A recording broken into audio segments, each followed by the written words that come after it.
Police commissionerate में commissioner के पद पर नियुक्ति के दूसरे दिन कमिश्नर मोहित अग्रवाल ने पत्रकारों से बातचीत की। उन्होंने अपने कार्यालय में पत्रकारों से बातचीत में कहा कि शासन की मंशा के अनुरूप जनपद में कानून व्यवस्था बनाए रखना उनका मूल कर्तव्य है।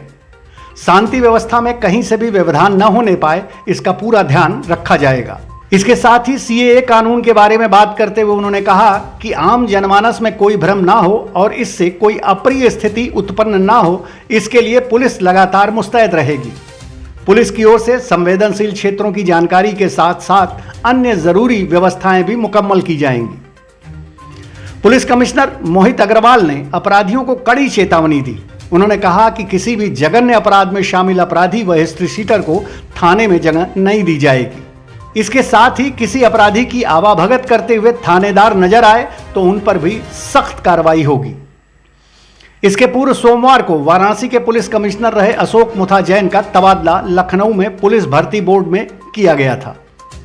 वाराणसी के नवनियुक्त पुलिस कमिश्नर मोहित अग्रवाल मूलतः बरेली के रहने वाले हैं और 1997 बैच के आईपीएस हैं। वाराणसी के तीसरे पुलिस आयुक्त बने मोहित ने इसके पूर्व एडीजी एटीएस रहते हुए कई अंतर्राष्ट्रीय गिरोहों को नेस्तनाबूद किया। बनारस पिछले 7-8 सालों में विश्व पटल पर एक पर्यटक स्थल के रूप में उभर रहा है और यहाँ पर केवल देश से ही नहीं पूरे वर्ल्ड से लोग आज की डेट में श्रद्धालु भी आ रहे हैं, पर्यटक भी आ रहे हैं। तो उस तरह की यहाँ पर पुलिसिंग करने की ज़रूरत है जिसमें एक बहुत अच्छी इमेज यहाँ के लेकर के लोग यहाँ से जाएं। इसके लिए हम लोग महिला पुलिसकर्मियों को हम लोग इन स्थानों पर लगाएंगे। पर्यटन थाना को और सुदृढ़ किया जाएगा।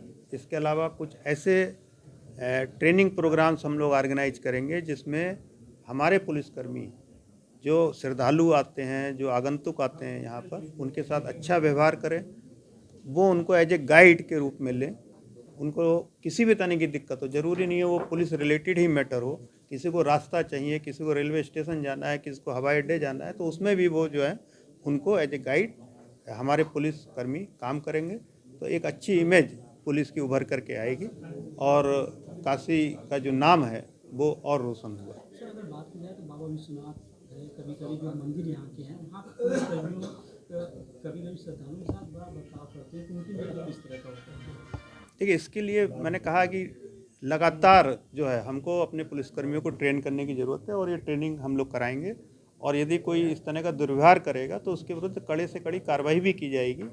और हम दोनों तरह से, एक तरफ ट्रेनिंग, दूसरी तरफ जो हमारे निर्देश हैं कि मित्रवत व्यवहार के, उसका पालन नहीं करेगा उस पर विभागात्मक कार्रवाई, निलंबन की कार्रवाई भी की जाएगी। सर, ग्रामीण क्षेत्रों में अगर बात की जाए तो कुछ लोग थाने पे जाकर शिकायत करने में डरते हैं, तो उनके लिए आप किस तरह का? देखिए, अब डरने की कोई ज़रूरत नहीं है। ये एक पुरानी मानसिकता है। हर थाने पर 10 बजे से 2 बजे तक हमारे पुलिस अधिकारी केवल इसी काम के लिए बैठते हैं कि वो जनता की समस्याओं को सुने। वहाँ पर एक महिला डेस्क भी बनाई गई है, एक साइबर क्राइम डेस्क भी बनाई गई है और इनकी ऑनलाइन मॉनिटरिंग हम लोग अपने यहाँ कंप्यूटर स्क्रीन आप देख सकते हैं मेरे सामने, ये इस पर हम लोग देखते रहते हैं कि हमारे थाने पर पुलिसकर्मी बैठ के समस्याओं को सुन रहे हैं या नहीं सुन रहे हैं। और यदि किसी के साथ थाने पर अच्छा व्यवहार नहीं होता है तो वो हमारे जो उच्च अधिकारी हैं, डीसीपीज हैं, एसीपीज हैं, उनको जाकर के वहाँ क्राइम ऐसा कॉम्प्लिकेटेड क्राइम है जिसमें क्रिमिनल अक्सर अपने यूपी में ना बैठकर दूसरे प्रदेश में बैठा होता है या विदेश में भी कभी कभी बैठा होता है। तो इससे बचने का सबसे जो सटीक तरीका है वो जागरूकता है। तो हमको सबसे पहले तो पब्लिक में और अपने पुलिसकर्मियों में भी जागरूकता फैलाने की ज़रूरत है और इसके लिए सरकार बहुत ज़्यादा इसके लिए गंभीर है और इसीलिए हर ज़िले में साइबर क्राइम थाने शासन ने खोले हैं और हर थाने पर एक साइबर क्राइम डेस्क भी खोली गई है।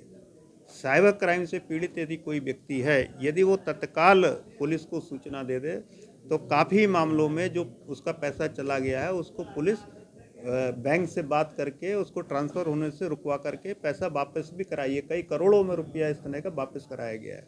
तो जनता को ज़रूरत है पहले तो किसी प्रलोभन में ना आए, कोई ऑनलाइन ट्रांसफ़र इस तरह की स्कीमों में ना करे जो लोग लालच करके ले लेते हैं और अगर कोई गलती कर भी दे तो उसकी सूचना तत्काल 5 से 10 मिनट के अंदर पुलिस को अवश्य दे देते हैं।